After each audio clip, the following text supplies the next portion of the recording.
Muy buenas tardes con todas y todos. Gracias por estar nuevamente conectados en este ciclo de conversaciones, entrevistas con expertos. El día de hoy tenemos un invitado muy especial, que es el doctor Daniel Magallanes Goulart de la Universidad de Brasilia, por supuesto en Brasil. Él es psicólogo de profesión con especialización en investigación, maestría y doctorado en educación. Es un autor bastante prolijo. Tiene varios artículos científicos publicados en revistas indexadas de niveles 1 y 2. Dos de sus últimos libros escritos y publicados respecto a este tema de investigación cualitativa y subjetividad son Subjetividad y Salud Mental Crítica, lecciones aprendidas en Brasil, del año 2019, y también la subjetividad dentro de un enfoque histórico-cultural, teoría, metodología e investigación, publicado por Springer en el 2019. Puede ser muy interesante hacer una investigación en Google y poder acceder a todas estas publicaciones.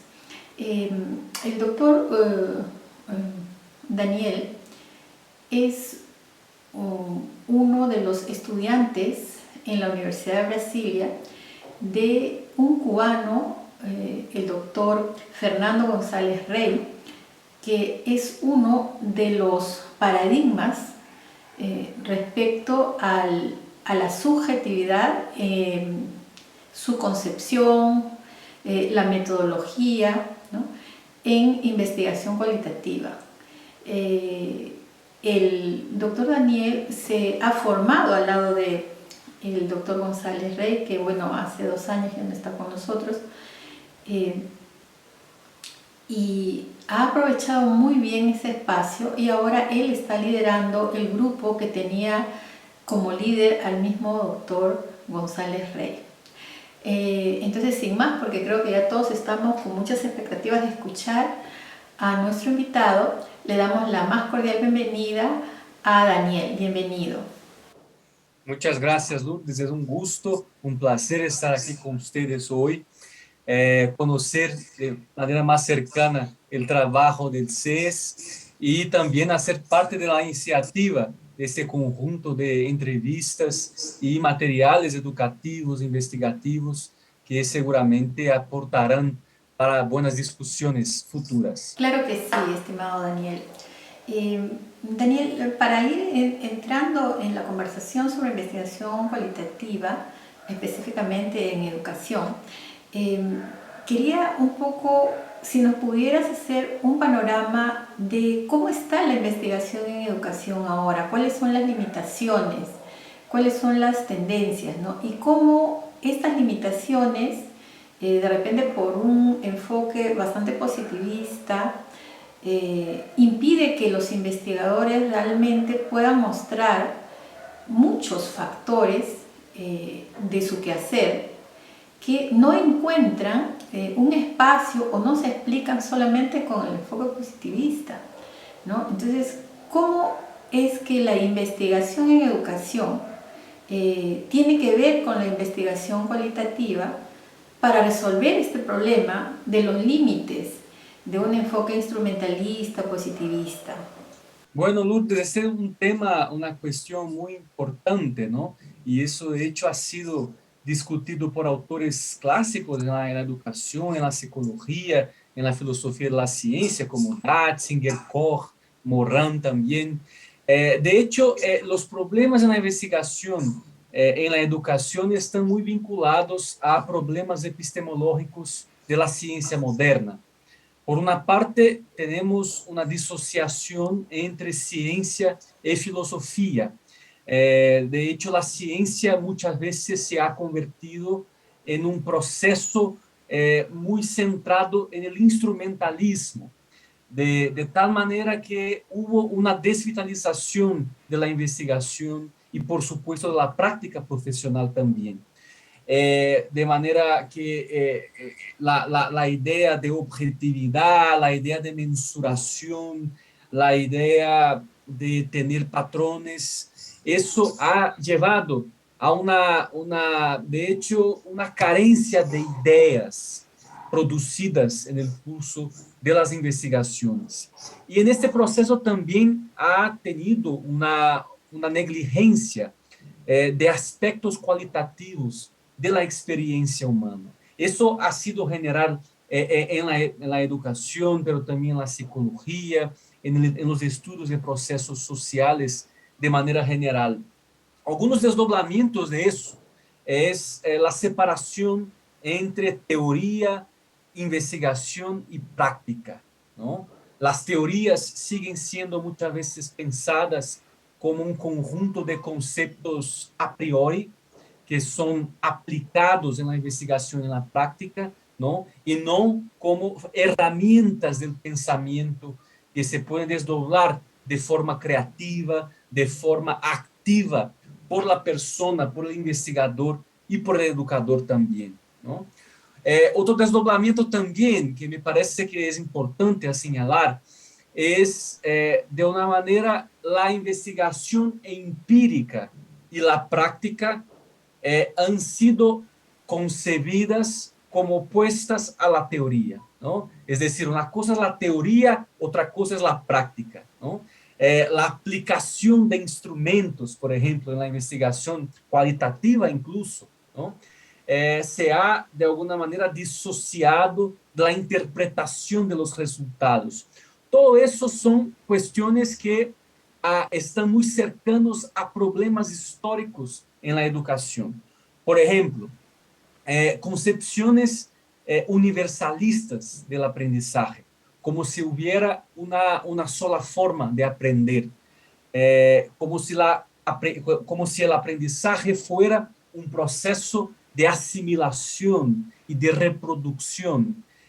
La educación como siendo central la capacidad intelectual del aprendiz, pero de alguna manera disociado del rico universo de la vida social, cultural, histórica, subjetiva de los aprendices. Y eso, por supuesto, ha también llevado a una reificación de los recursos técnicos pedagógicos, que está muy cercano, de hecho, a esta visión de ciencia, ¿no? Como una aplicación de un saber preexistente en el proceso educativo. Isso está muito cercano a desafios contemporâneos muito grandes, como a medicalização na educação, que de hecho parte de uma idealização de um funcionamento del niño, del adolescente, del aprendiz, ¿no? Y todo aquello que no es, de alguna forma,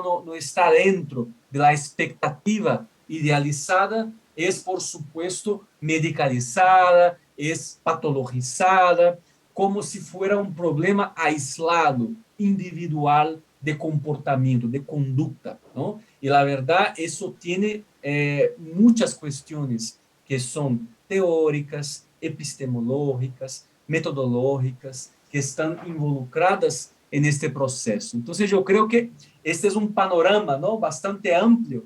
Quizá tú quieras me preguntar algo más específico, pero de hecho que yo pienso que sigue presente todavía en la educación y que ha sido también un debate muy vivo en la propia investigación cualitativa que nace para enfrentar estos desafíos. Es muy interesante lo que nos compartes, ¿no? Especialmente también saber que dentro de la misma investigación cualitativa también hay barreras que superar. Y lo que tú señalas tiene una importancia muy alta para el quehacer educativo cotidiano. Por ejemplo, nosotros acabamos de tener una entrevista con la doctora María Bonilla. Ella es profesora de matemáticas y realizó una investigación con la que ganó un premio muy importante a nivel de la región sobre etnomatemáticas, ¿no? Apostando a que en las comunidades andinas, en las comunidades amazónicas, existen constructos matemáticos que no han sido suficientemente investigados, ¿no? y por ello es que hay ciertas dificultades en la enseñanza de las matemáticas. Es una investigación muy valiosa, pero en la conversación que tuvimos con ella justamente nos señalaba lo que tú mencionas. La gran dificultad que ella tenía era con qué epistemología trabajar, porque la tradicional no le permitía indagar todo lo que ella quería. O sea, ella ve que hay formas de hacer ciencia, de que hay formas de aprender, de que hay formas de transmitir conocimientos, ¿no? Que hay formas de razonamiento matemático que no son las convencionales.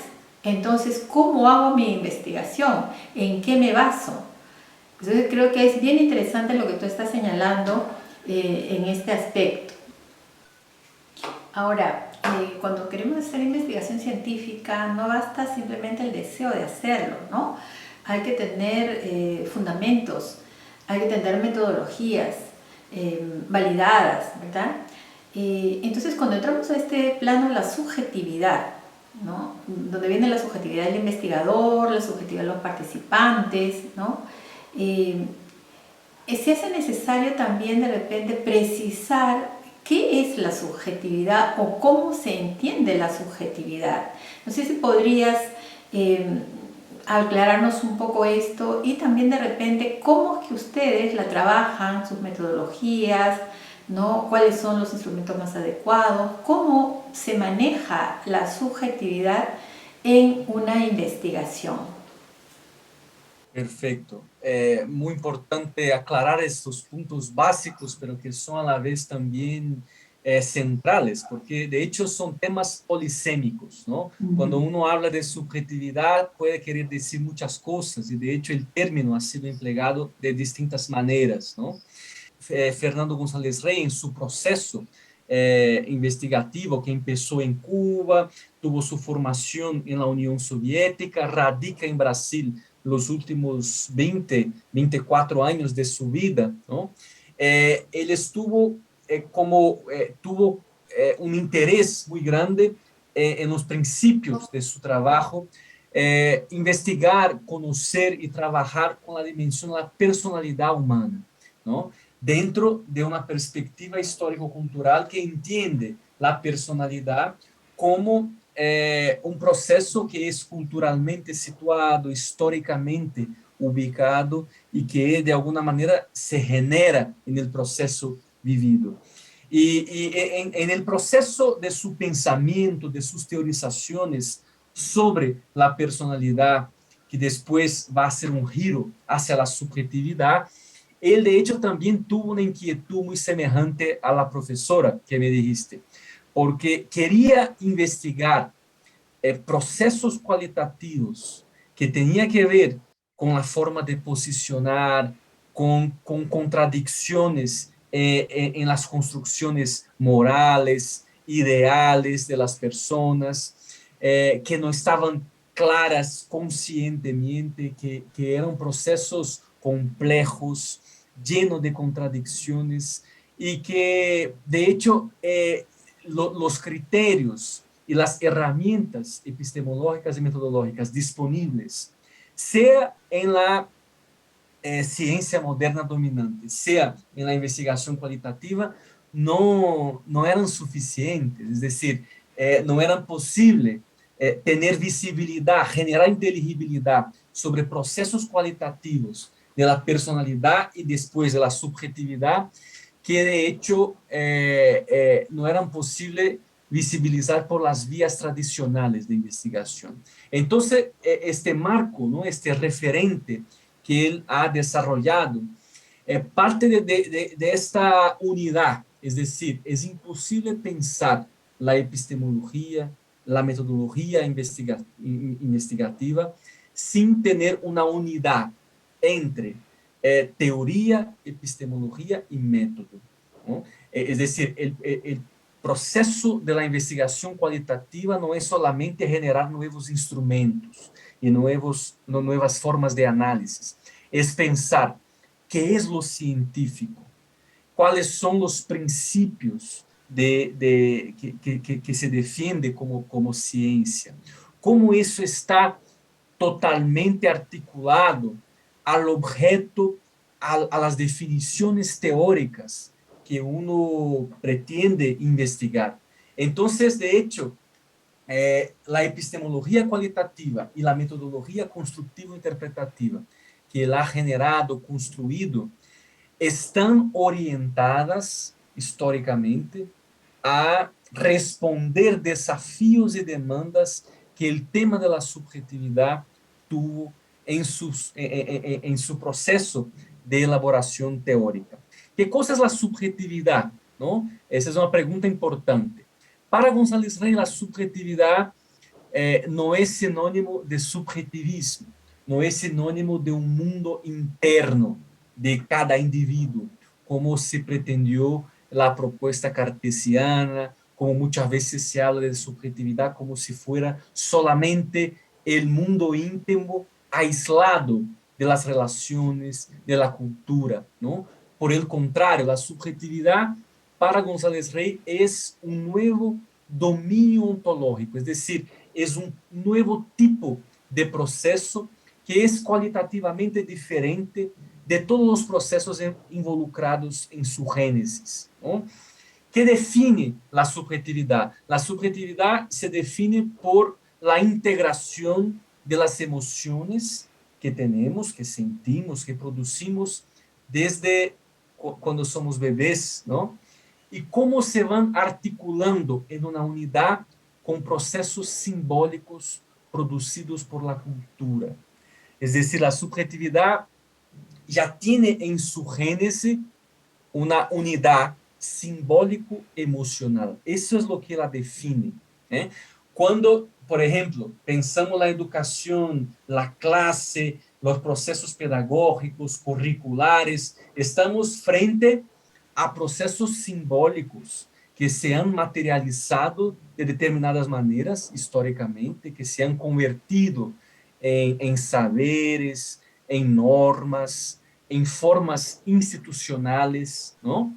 Pero ¿qué cosa es la subjetividad? Es la forma como eso ha sido producido por personas y grupos históricamente y a la vez cómo hoy se vivencia este proceso cotidianamente. Cómo eso nos afecta, qué se produce frente a los procesos simbólicos de la cultura. Entonces, es un proceso que tiene que ver con la forma como sentimos nuestra experiencia y cómo nos posicionamos como individuos, como grupos sociales, frente a nuestras experiencias.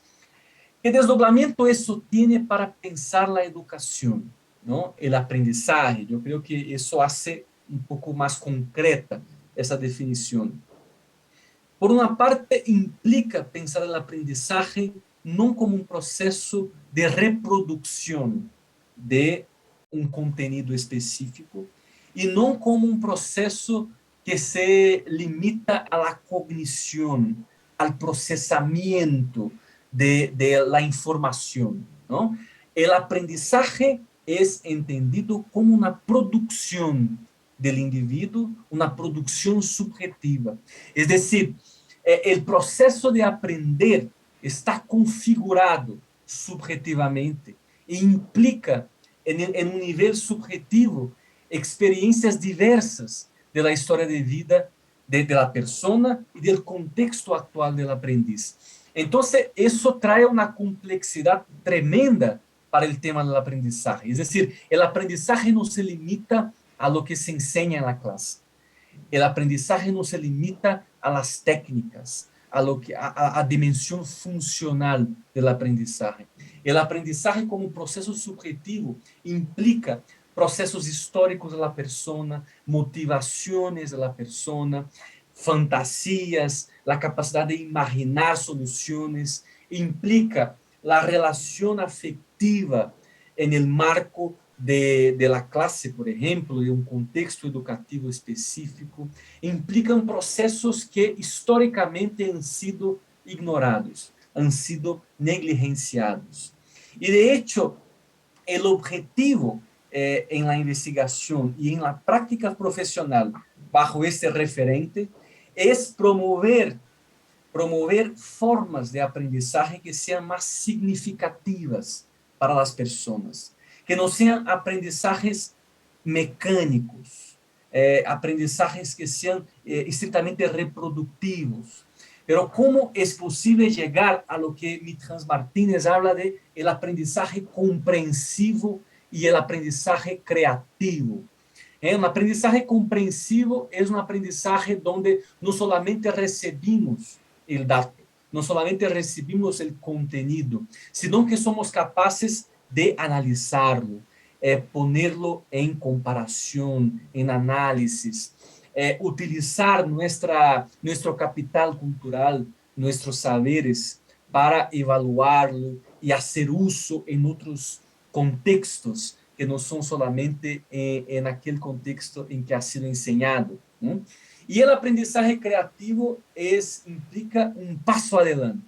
El aprendizaje creativo implica un posicionamiento del individuo, aprendiz como sujeto de su proceso de aprendizaje. Es decir, no solamente la persona recibe la información, el conocimiento, sino que lo confronta.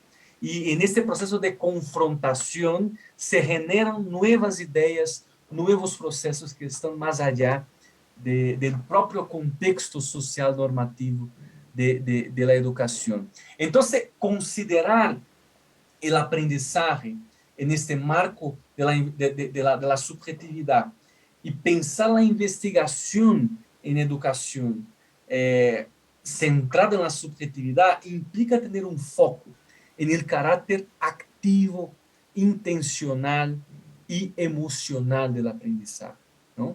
El aprendizaje ha sido muchas veces reducido a un proceso cognitivo, a un proceso conductual, a un proceso de adquisición de herramientas, de habilidades, que sin dudas son dimensiones importantes de la educación, del aprendizaje. Pero esta parte que tiene que ver con qué generamos nosotros con lo que aprendemos, cómo relacionamos el aprendizaje a nuestras vidas, a nuestra cultura, y qué producimos a partir de eso, como una forma de generar caminos propios, como una forma, como individuos y como sociedad, ¿verdad? Entonces, esta propuesta pone de relieve estos procesos que han sido profundamente ignorados. Y la epistemología cualitativa, ¿no? De hecho, tiene una influencia de la epistemología histórica francesa, de Bachelard, Canguilhem, de la epistemología de la complejidad, de Edgar Morin, por ejemplo, ¿no? Y aunque la epistemología cualitativa de González Rey tenga su nacimiento, su génesis, en una ciencia particular que es la psicología, ¿no? De hecho, tú hoy en día tienes desdoblamientos en diversos campos, en la educación, en la salud, en la clínica, en la comunidad, en los estudios organizacionales, ¿no? Pero en todos estos campos surge como una forma que valoriza una concepción creativa de producción de conocimientos sobre la subjetividad humana. De hecho, ¿dónde estamos nosotros como seres humanos, individuos y grupos? Está ahí la subjetividad. Hay una dimensión subjetiva de la salud, de la educación, de los procesos políticos, comunitarios. Y lo que hace este referente es propor no solamente una definición teórica para este proceso, sino que también bases epistemológicas y metodológicas para estudiarlo, para pensarlo, ¿no? Y para trabajar con eso también en el contexto de la educación, ¿no? Dos dimensiones centrales, ¿no? de esta propuesta, estoy pensando ahora más en la perspectiva de la investigación. Por una parte, la revitalización de la ciencia como una producción viva y creativa a partir de la emergencia del propio investigador como sujeto de la producción de saber. El investigador no es una persona que está solamente colectando datos, haciendo métricas o haciendo unas tablas para llegar a resultados que están en los datos. El investigador es un sujeto de la producción de su saber. Él necesita generar ideas, producir ideas propias. Por eso una dimensión viva del proceso. Y por otra parte, es fundamental en esa perspectiva la dimensión del diálogo como recurso central para la producción de conocimiento en esa perspectiva. Nosotros no somos capaces de investigar la subjetividad solamente por una observación neutral, por la conducta, por el contenido explícito de lo que las personas nos hablan. La subjetividad siempre la investigamos indirectamente, por la forma como se dice algo, por la emocionalidad con que se dice, por las contradicciones, por los silencios, ¿no? Muchas veces como cuando vamos, por ejemplo, investigar los prejuicios sociales, ¿no? Si preguntamos a persona, ¿qué prejuicios tienes? Las personas tienen mucha dificultad de decirlo, ¿verdad? Y de pronto vienen con una perspectiva idealizada, moral, no tengo prejuicio, me parece que la diversidad es muy importante en todos los sentidos. Es una respuesta políticamente correcta. Pero cuando investigamos y cuando estamos dentro de contextos sociales, como en la educación, como una escuela, por ejemplo, y vemos los chistes, los chismes, el tejido vivo de las relaciones, ahí están los procesos subjetivos, que sí que muchas veces no son conscientes. De hecho, los procesos subjetivos no son conscientes. Es la forma como sentimos una experiencia y muchas veces esto nos parece ajeno a nosotros. Entonces, por eso el diálogo es fundamental, ¿no? Y que la investigación tenga eso muy claro. ¿Eh? No estamos colectando informaciones, estamos en diálogo. Estamos, de hecho, son mundos vivos en comunicación que se tocan. Es fundamental en esa perspectiva. Lourdes, estoy una respuesta un poco larga, pero son muchas cosas, ¿no? Me puedes interrumpir si quieres también. Pero es muy importante Sí. una cuestión que yo quería decir. Los participantes de la investigación no son, de alguna manera, personas que están ahí inertes. Son personas vivas, que es fundamental para la calidad de información en la investigación, una buena relación, un buen vínculo, una motivación en el proceso investigativo. Por eso hay que generar un clima relacional que favorezca la comunicación, hay que favorecer los temas que sean de interés para la persona, la forma de comunicar que puede ser oralmente, pero puede ser por la escrita, discutiendo una película, una producción textual, por ejemplo, ¿no? Esa perspectiva lleva el singular, la singularidad muy en serio, ¿no? Sí. Y esta singularidad es muy importante. Has mencionado lo referido a las subjetividades, ¿no? Las individualidades y el diálogo como factor fundamental para poder llevar a cabo una investigación que considere la subjetividad. Ahí tengo una consulta específica. Se dice fácil diálogo, ¿verdad? Pero dialogar no siempre es muy fácil, ¿no? Por ejemplo, una primera condición para que se dé un diálogo es que ambos consideren al otro o todos los que participan consideren al otro o a los otros como interlocutores válidos. Es decir, que son personas que tienen algo importante que decir y algo que uno no sabe, ¿verdad? Y que es algo valioso. Sin embargo, si nosotros vemos los procesos históricos de la región, especialmente América del Sur, digamos, ¿no? América del Centro, hay mucha experiencia de hacer que algunas personas no sean reconocidos como interlocutores válidos. y que más bien hay un grupo que sí entiende, que sí sabe, que sí procesa, que sí tiene ideas interesantes, que sí tiene análisis pertinentes, por lo tanto deben ser escuchados y los otros deben escuchar, ¿no?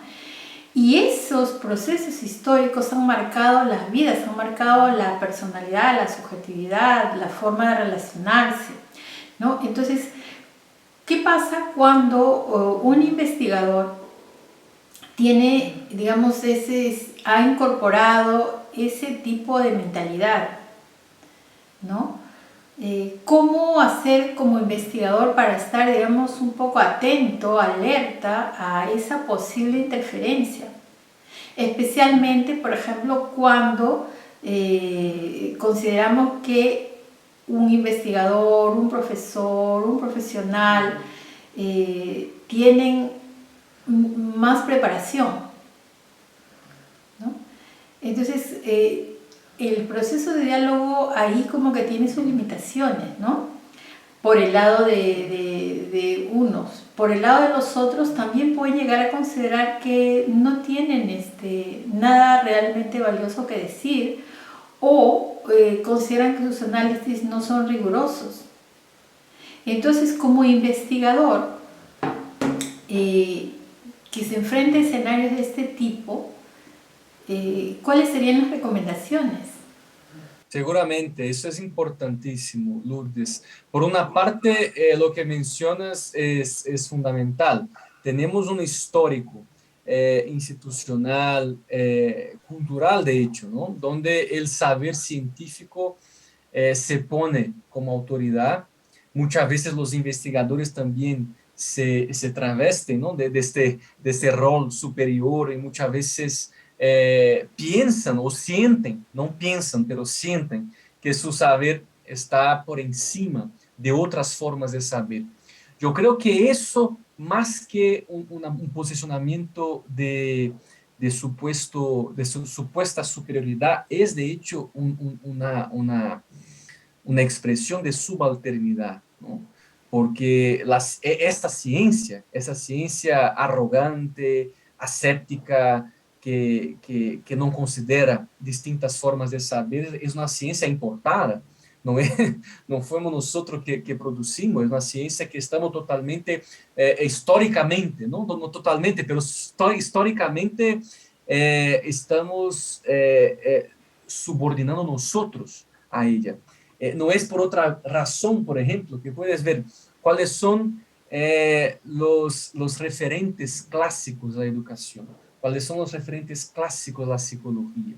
Esos son, en general, producciones que son europeas, que son producciones norteamericanas, que por supuesto tienen cosas valiosas y hay que dialogar con ellos, hay que aprender también, pero siempre me parece interesante el llamado que históricamente González Rey hizo. Tenemos que pensar nuestros contextos en diálogo con otros, pero desde nuestros propios modelos para pensarlos. Es decir, generar conceptos que sean pertinentes, generar formas de comunicación que sean condicientes con poblaciones específicas, con contextos específicos, ¿no? ¿Por qué? Porque ahí está, por una parte, una cuestión epistemológica, pero está también una condición ética, ¿no?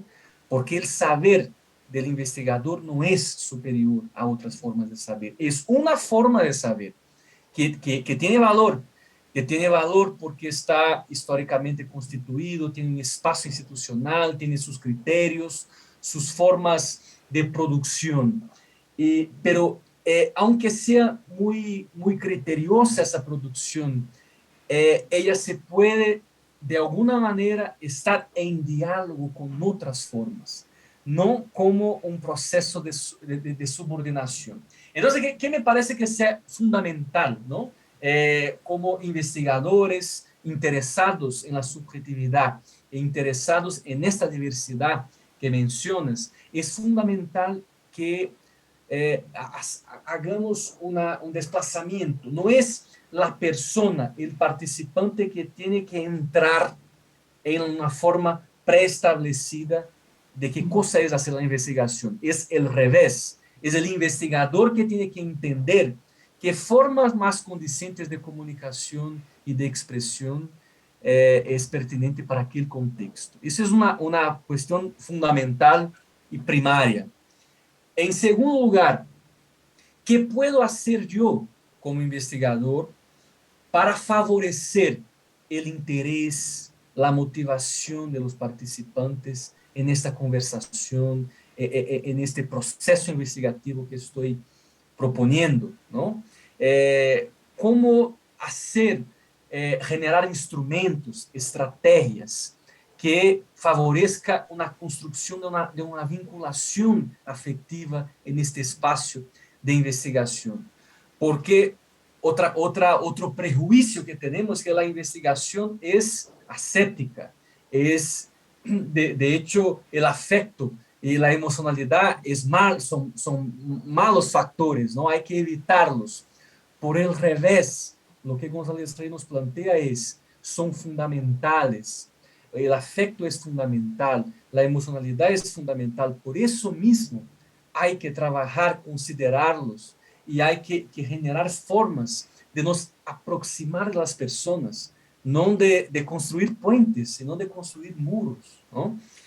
Por ejemplo, la forma de comunicar con niños no puede ser la misma, obviamente, la forma de comunicar con adultos, con personas con un nivel de escolaridad, con intereses específicos, hay que de alguna forma buscar puntos de contacto, ¿no? Eso no significa diluir o de alguna manera pensar o intentar que, no, que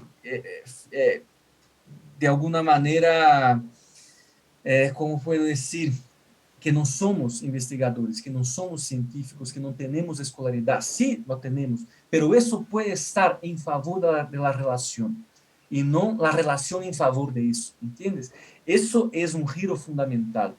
Entonces, la construcción del escenario social de investigación es muy importante. Es un concepto, ¿no?, metodológico de ese referente, que es precisamente los recursos, instrumentos y estrategias que tenemos para acercarnos del otro. Y toda buena información de calidad en el proceso investigativo depende de la calidad de relación, de la calidad del proceso comunicativo que se construye, ¿no? Cuando vamos a investigar temas personales, históricos, muchas veces íntimos, que tienen que ver con la subjetividad, que tienen que ver con la forma como nos sentimos como seres humanos, como seres sociales e individuales, nos tenemos que sentir a gusto, tenemos que sentir con confianza, ¿no? Así como el niño en la clase también necesita sentir seguridad y de alguna forma motivación para aprender desde una perspectiva activa, motivada, y no solamente reproducir lo que el profesor está enseñando. Por eso, este es un referente que tiene una unidad, investigación y práctica profesional como algo central, ¿no? Los principios investigativos que plantea la epistemología cualitativa y la metodología constructiva interpretativa son los mismos principios educativos que se debe tener cuando se considera la subjetividad en los contextos educativos, ¿no? Entonces, no es pensar, por ejemplo, el instrumento de investigación como si fueran a priori universales, como si fueran procesos que están validados, universales, y hay que ser así, tienen una regla de cómo aplicarlos. Eso es absurdo, es desconsiderar totalmente la subjetividad en estos casos. Claro, eso puede tener una validad, puede tener una pertinencia para investigar ciertos procesos, pero no para investigar la subjetividad, ¿no? Cuando queremos investigar estos procesos cualitativos más sensibles, más que tienen que ver con la forma como nos sentimos y cómo nos posicionamos, de hecho, el instrumento es un recurso creativo del investigador, no algo universal y a priori. Los instrumentos son recursos dialógicos que favorecen la expresión del otro en el proceso de la investigación y no una verdad institucional que se impone en la relación, en la investigación. Sí, ¿no? Realmente son cosas bien interesantes las que estás trayéndonos aquí para compartir. Fíjate también, por ejemplo, en esta forma de hacer investigación, como tú dices, considerando las individualidades, las singularidades, ¿no? Ahora luego, una cosa es escuchar las voces y ahora la otra es cómo se construye con todas esas voces algo colectivo, ¿no? Algo conjunto.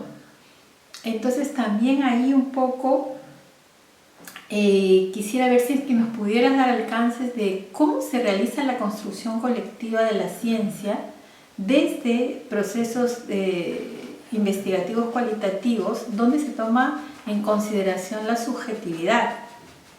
Bueno, me parece importante, Lourdes, aclarar entrando en diálogo con lo que mencionabas antes. Es cierto que la producción científica es una producción colectiva y no es por otra razón que publicamos, que estamos en libros, capítulos, artículos, y eso está para una comunidad interesada en esta producción, dialogar, contestar, discutir, proponer otras ideas, algunas veces discordar, eso es parte del quehacer científico y eso es fundamental. Eh, no me parece en realidad que necesitamos de lo que usualmente se considera la triangulación de datos o entonces esta validación de la producción científica por los participantes, como también es otro tema que muchas veces se plantea como una forma de evitar la objetificación en la investigación.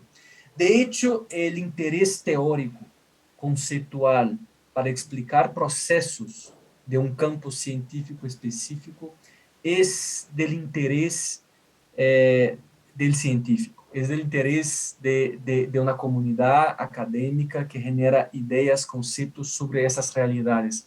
Puede no ser el interés del estudiante, del niño, de la persona con quien hablamos, de la comunidad, ¿me entiendes? Es decir, yo creo que lo importante es que nuestros conocimientos producidos en formas de trabajos científicos, de libros, de artículos, de teorizaciones, nos favoreza el diálogo con el otro y formas de construir nuevas realidades. No necesariamente tener un consenso y no necesariamente tener una aprobación de lo que estamos diciendo. Es decir, el valor científico que defiende la epistemología cualitativa de González Rey de una investigación es abrir nuevos procesos de inteligibilidad en un campo específico. Es decir, es abrir una visibilidad teórica nueva que otros referentes que están estudiando el campo no han logrado. Es decir, que tenga un valor para explicar ciertos procesos que en otros referentes han sido de alguna manera o negligenciados o no eran foco. Entonces, es avanzar. Y en este proceso, nuevos modelos teóricos, nuevas ideas eh, pueden, de hecho, cambiar la relación que tenemos con los procesos. En la educación, por ejemplo, nuevos modelos teóricos sobre qué es el aprendizaje, qué es la importancia del diálogo, la importancia de la comunicación. Eso no tiene un impacto directo en la clase, pero puede tener varios desdoblamientos para la formación de profesionales, para la formación del currículo, para la estructuración de un curso, por ejemplo. Nos puede dar muchas ideas de qué cosa es hacer un curso, ¿no? Qué cosa es pensar pedagógicamente, didácticamente un proceso. Entonces, eso es lo que me parece importante. Tu pregunta específica, ¿no? ¿Qué principios o qué características distintivas o específicas esta propuesta tiene con relación a otras, ¿no? La epistemología cualitativa tiene tres principios generales, ¿no? Algunos de los cuales ya estoy aquí hablando y mencionando indirectamente. El primer principio es considerar el conocimiento científico en su carácter constructivo interpretativo. Es decir, el conocimiento científico es una construcción interpretativa, no es una identificación de la realidad y no es una apropiación lineal de esta realidad. Es siempre una construcción, es siempre un proceso de generación de ideas, de construcción de indicadores, de hipótesis de trabajo, ¿no? Que nos permite explicar algunos procesos que antes no eran explicados y que a la vez nos permite tener una nueva relación con estos procesos, ¿no? Pero siempre es parcial, siempre es históricamente situado. Un conocimiento científico producido hoy sobre un tema, fatalmente en el curso de la historia será datado, será histórico, não terá mais validade, porque os processos sociais cambiam e o conhecimento científico avança gradualmente a partir de lo que ele mesmo produz. Então, isso é muito importante, tem essa dimensão de la construção interpretativa de los processos investigados, ¿no? Isso está presente, a capacidade de generar ideias por parte do investigador, la defensa del investigador como sujeto de la producción de conocimiento, no como un recolector de datos, de contabilizar informaciones, ¿no? Ese es un principio general fundamental. Otro principio, lo singular es un fuente legítimo de conocimiento científico. Muchas veces traemos el singular para la investigación cualitativa, los estudios de caso, por ejemplo, ¿no? Muchas veces tenemos varios estudios de caso para tentar encontrar lo que hay de común en los casos distintos, ¿no? Una propuesta inductiva, lo que tiene validad para investigar ciertas cosas, ciertos procesos. Pero en este referente, el singular es una fuente legítima de conocimiento científico porque la singularidad de una persona o de una institución o de un espacio comunitario, por ejemplo, nos tensiona, nos trae informaciones nuevas frente a las cuales tenemos que interpretar, tenemos que construir interpretaciones que van a aportar a un modelo teórico más general. Entonces, el singular tiene presencia epistemológica en esta propuesta, no solamente por lo que hay de común en los singulares, sino que por la posibilidad que nosotros como investigadores tenemos de pensar e interpretar frente a la multiplicidad de formas de expresión de la subjetividad en los contextos investigados. Y por otra parte, el tercer principio general es, de hecho, la producción de conocimiento científico es un proceso comunicativo dialógico, que ya tiene que ver con todo lo que estamos diciendo, ¿no? Es comunicativo dialógico en el proceso de hacer investigación. El participante está en una dinámica conversacional conmigo. No está forneciendo solamente informaciones y datos frente a mis preguntas, ¿no? Por otra parte, el conocimiento científico aporta a una comprensión de una realidad, de un proceso, pero siempre en diálogo con otros y nunca con una pretensión de una verdad universal. Entonces, estos principios son básicos y son distintivos, ellos son característicos de esta propuesta. Y ahí, claro, hay, Lourdes, yo creo que tendríamos que tener un curso más profundo sobre estos temas y sobre cuáles son los desdoblamientos metodológicos. Por ejemplo, ¿qué cosas son los instrumentos en esta perspectiva? ¿Cómo se analizan los datos? ¿Cómo se construyen indicadores, hipótesis? ¿Cuál es la lógica para la construcción del análisis de la información en este referente? Todos esos son temas complejos, pero a la vez también posibles y que hemos trabajado en distintos niveles, en pregrado, en maestría, en doctorado, en distintos campos, ¿no? En salud, educación, procesos organizacionales, políticos. Hemos tenido diversas líneas de investigación que, bajo ese referente, con estos principios, han se desdoblado en proyectos de investigación que han sido muy interesantes, de hecho, de acompañar y protagonizar también. ¿No? ¿Cómo ves el tema de las prácticas preprofesionales y el trabajo de investigación en esta línea? Perfecto. Bueno, de hecho, la investigación y la acción profesional en ese referente son entendidas como una unidad, ¿no? No es posible pensar una acción profesional implicada, pertinente, que tenga fundamento, ¿no? Sin que esta práctica, esa acción profesional, de alguna manera tenga también un proceso investigativo explícito o implícito involucrado en ella. Es decir, eh, cuando tratamos o enfatizamos los procesos subjetivos en los contextos educativos, por ejemplo, ¿no? Que es nuestro tema, estamos tratando de procesos que no son directamente observables, que no son procesos que son fácilmente aprendidos.